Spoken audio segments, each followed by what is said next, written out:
Aunque la placa base para un ensamble no es uno de los componentes esenciales que se evalúen al momento de realizar una construcción, sí que por lo menos por debajo de lo que puede ser la elección de procesador y la gráfica, se convierte en el tercer factor donde mayor dudas se pueden presentar en una elección, no solo ante la compatibilidad bajo todos los componentes, sino también desde el propio cuestionamiento de qué placa puede ser más conveniente para tu ensamble. Aunque si tu duda se origina sobre todo desde esa compatibilidad, aquí te dejo un listado con todos los videos que abordan la compatibilidad entre los distintos componentes, y evidentemente considerando la placa base. Este video tocará aspectos puntuales en la compatibilidad, pero el objetivo estará sobre todo determinado sobre el cómo elegir nuestra placa. Pero antes de todo, recuerda que puedes apoyar al canal haciendo tus compras desde Amazon, con los mejores precios del mercado y de una forma segura. Pásate.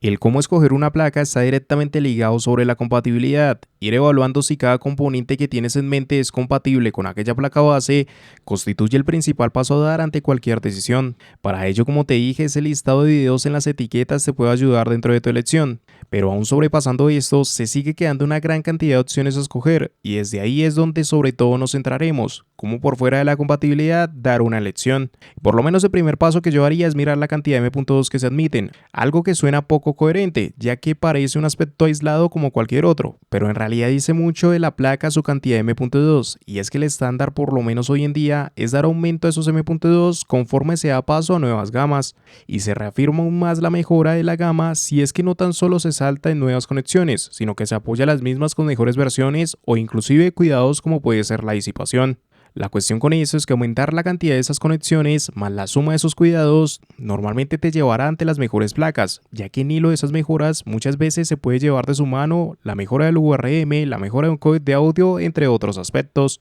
Es lo que normalmente he visto, aunque evidentemente no en todos los casos se va a cumplir. Hay momentos en que tan solo se dará mejora en aumentar esos M.2 extra, sin acarrear otras mejoras en adición, pero aquello obedece sobre todo a casos específicos. Así que desde ahí debería partir la elección, evaluar la cantidad de M.2 que normalmente te llevará ante mejores placas. Desde ahí, cuestionar aspectos como el URM que nos provee ese modelo tendría que también encabezar nuestras prioridades. Aquello realmente se podría cuestionar de una forma sencilla, aún sin conocer sobre el diseño o componentes dentro del URM, y es básicamente determinar la capacidad del mismo, teniendo en cuenta la cantidad de fases que se nos den, como también el amperaje de sus MOSFET. Estos dos aspectos es precisamente lo único a lo que se le da mención en las páginas oficiales de las placas con respecto al URM. Puede que te mencione el total de sus fases o ya directamente te la agrupes de las fases para su VCore, la mayor cantidad que haya, y la primera a mencionar seguía por las fases para sus SOC, pero lo importante aquí para nosotros son esas fases para su VCore, ya que estas darán el suministro de energía a la CPU. Si es que no encuentras estos datos en la página oficial, hay reviews o análisis que te darán la información, además de que puedes encontrar tier list de distintas comunidades que también pueden proveer esta. Tan solo es buscar el chipset seguido de un URM tier list y te aparecerán estos datos. Para comparar dos URMs de la forma más sencilla del mundo, multiplicaremos el total de fases para su VCore por el amperaje de sus MOSFET. El amperaje también lo verás dentro de esos mismos aspectos que destaca en la página oficial de las placas o entre los otros medios mencionados. Ese valor que se da como resultado es el manejo de energía en teoría que podría tener el diseño. Pero es teórico, no se puede asegurar realmente esto. Pero sacar dicho resultado es la forma más cercana que tenemos de comparar un URM de una placa con respecto a otra sin poseerla. Y también la forma más simple de hacerlo. Y desde ahí la que mejor valor nos dé tendría que ser de nuevo teóricamente el mejor URM. Aunque encontrar realmente una diferencia para inclinarnos por una placa a partir del URM tendría que partir desde una diferencia de al menos 300 amperes entre los diseños. De resto simplemente se representarían como la misma gama y seguramente no percibirás ningún cambio.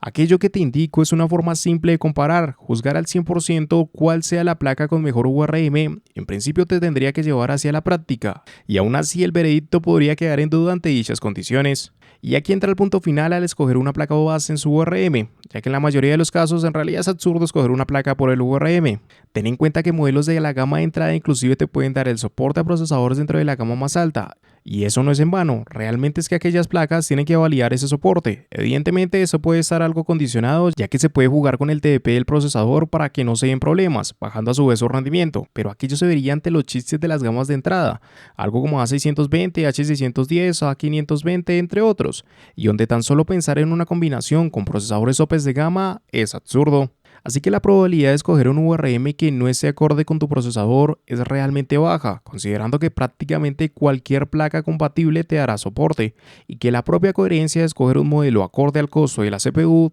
te sacará esos problemas que se pueden presentar por VRM. Entonces, ¿qué sentido realmente tomaría la mejora del VRM? Pues en muchos casos se llevaría más hacia lo C. Fuera de aquel ámbito, pues difícilmente notarás un cambio lo suficientemente fuerte como para optar por una placa que se encuentre en las mismas gamas y que les mejoras en el VRM. Y esto en cierta parte se puede complementar también con el objetivo de querer dar actualizaciones hacia nuevas generaciones dentro de ese mismo chipset, donde evidentemente sí que se refuerza el sentido de obtener un mejor VRM, considerando que probablemente las condiciones de esos procesadores de futuras generaciones pueden exigir más al diseño que la generación con la cual parta el ensamble. Claro está que todo esto es para que no te alteres si es que de repente el VRM dentro de tu placa base no llega a la altura de su competencia, ya que probablemente no tendrás tampoco problemas. Pero desde la misma lógica, si otra opción te ofrece mejoras en aquel VRM partiendo sobre los mismos costos, pues aquel tendría que ser ese modelo acorde a escoger. Desde aquello podríamos establecer una decisión considerando uno de los aspectos que más se cuestionan de la placa y de los que probablemente genera mayor duda.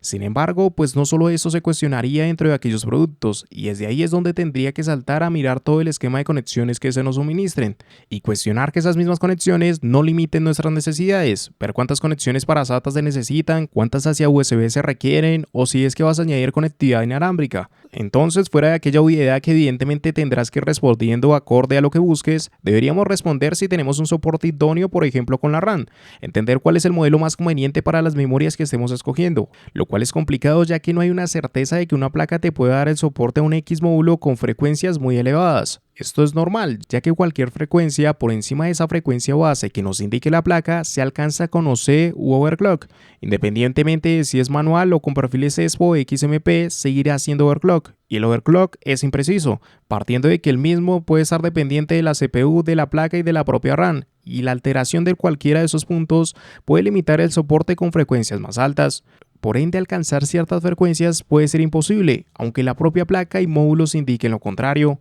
pero sí que hay formas en las cuales podríamos acercarnos más hacia obtener los resultados que esperamos. Por ejemplo, teniendo en cuenta el modelo que mayores frecuencias nos indique para la RAM, ya que aunque no vayamos a tomar esas frecuencias, sí que se garantiza con ello que tendremos un margen mayor como para asegurar las frecuencias deseadas. Pero asimismo, hay un apartado que es el que quiero comentar, y es el soporte para la RAM que se encuentra en cada modelo. Aquel es la base más cercana que tendremos de asegurar que no se den problemas por las frecuencias, ya que establece qué modelos y bajo qué frecuencias han funcionado con esa placa, o por lo menos dentro de la gama de la misma. Y del mismo modo, dar por aquellas memorias que nos indiquen nos dará un plus extra que nos asegure una menor probabilidad de problemas en nuestra elección. Evidentemente hay más cuestionamientos alrededor de este tema, pero para ello puedes encontrar un video en las etiquetas si quieres más información. Sin embargo, tener en cuenta lo mencionado puede inclinar la balanza por una placa u otra dependiendo de si se asegura el soporte exacto con los módulos que escogimos. Aquello es un plus en adición, asegurarlo es imposible, pero tener ese plus nos acerca más hacia el ensamble deseado.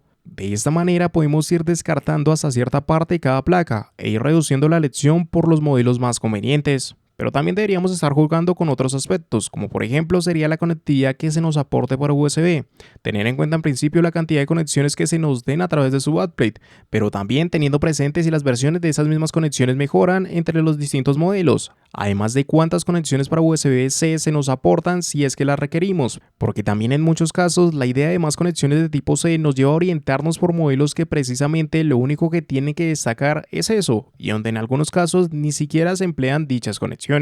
En paralelo a ello es donde surgen también aquellas conexiones específicas, como puede ser que la placa se acompañe con Thunderbolt o USB 4. Esta es una conexión para USB-C que integra mejoras extra, ya que no solo aumenta las velocidades de ese conector, sino que también aportaría salida de video, carga rápida, entre otros aspectos. Pero claro, hay que realmente sostener un uso detrás para que valga la pena, ya que puede conllevar aumentos de hasta $100 extra en una placa, bajo funciones que de nuevo darles un uso sería desde un carácter específico. Y aquellos costos también surgen otras soluciones más simples, como el que tan solo se dé la salida de video en algunos conectores hacia USB-C, dejando las velocidades tradicionales del conector, o por ejemplo Vision Link de parte de algunos modelos en Gigabyte, que se mueve de nuevo desde un conector tradicional a USB-C y con sus mismas características, pero con posibilidades dentro de la salida de video y carga rápida. Se reducen aspectos con respecto a lo que es Thunderbolt, pero también ese costo no tendría el impacto que sí tiene ese complemento extra. La cuestión con aquellos apartados es identificar desde las características si es que algo de eso se nos aporta desde modelos que aparentemente son la misma gama, pero donde se plantean esos pequeños apartados que marcan la diferencia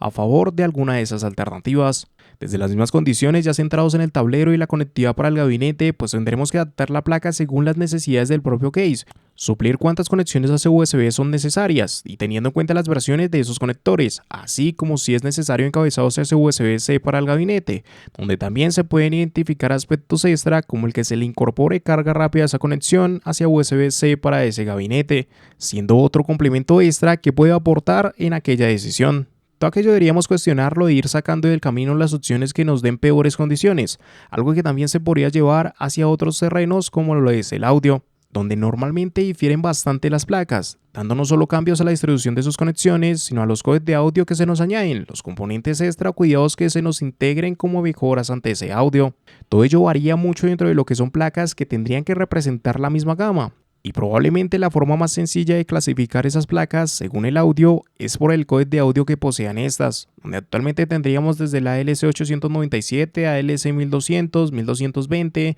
ALC4080 o ALC4082, entre otros que en general son derivados de esos mismos. Esto es lo que se maneja por lo menos en la actualidad, y así como se etiquetan irían subiendo de gama. Pero asimismo las mejoras entre cada códec de audio son escalonadas y reducidas. Evidentemente la apuesta es siempre optar por el mejor códec de audio posible. Si es que se encuentra en las mismas condiciones, pues mirar por ejemplo si es que se tienen mejoras extra por alguna parte, desde el sentido de que ese mismo códec tenga un recubrimiento o hasta extremos como el que se acompañe con un DAC en complemento o amplificadores. Cada mejora que vemos, por ejemplo, puede reducir el ruido dentro del sistema, que considerando el ecosistema que rodea ese mismo codec es común y probablemente el mayor problema a encontrar. Y asimismo esa información se señalaría dentro de las propias especificaciones para que las puedas comparar. Aunque también tampoco ver de repente que cuente con un codec de gama de entrada es algo que te debe alarmar. Normalmente, si es que no operas desde alguna función relacionada con la producción de sonido, pues probablemente no notes problema alguno.